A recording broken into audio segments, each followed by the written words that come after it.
j'ai 4 affaires, 20 salariés et je suis installée depuis 1975.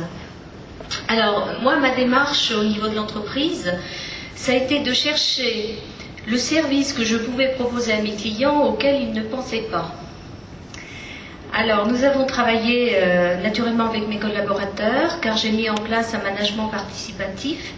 Et là, nous avons fait des offres telles les plateaux repas à midi, puisque nous sommes ouverts tous les jours, un non-stop. Des niches telles que le mariage, où nous avons proposé des services complets, habillage, coiffage, maquillage, enfin tout ce que l'on peut imaginer. Par contre, j'ai mis en place, parallèlement à cela, à cette communication, une formation très accrue dans mon entreprise, car on ne peut pas communiquer à l'extérieur si on n'a pas un savoir-faire. C'est toujours la règle du faire savoir, mais avant du savoir-faire. Donc, nous avons élaboré une charte d'entreprise dans laquelle est noté, nous l'avons fait en participation avec les collaborateurs, le fonctionnement des entreprises, les formations qui sont obligatoires, et donc l'acquisition des savoir-faire. Bien. Alors une expérience beaucoup plus, enfin une offre qui s'est un peu élargie, qui comprend un ensemble de services, mais enfin, je réfère ici à l'expérience de la mariée. Tout à fait. Plus des attentions au niveau du service. Voilà, si vous voulez, je crois que votre définition tout à l'heure sur l'attente du consommateur, on veut du traditionnel mais étonné, on veut être étonné. Mais néanmoins, il faut se rattacher à des bases réelles.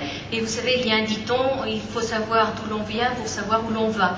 Et je crois que dans nos métiers qui sont vraiment très artisanaux, il ne faut pas oublier nos bases de métier et savoir sentir un petit peu, anticiper. Et là aussi, en faisant référence au vieillissement de notre population, eh bien, là aussi pour nous coiffeurs, qui sommes vraiment un métier de service, le vieillissement de la population nous demande à réfléchir sur demain, car la mode est une affaire de jeunes, et là aussi dans nos magazines, dans les médias, ce ne sont jamais des gens mûrs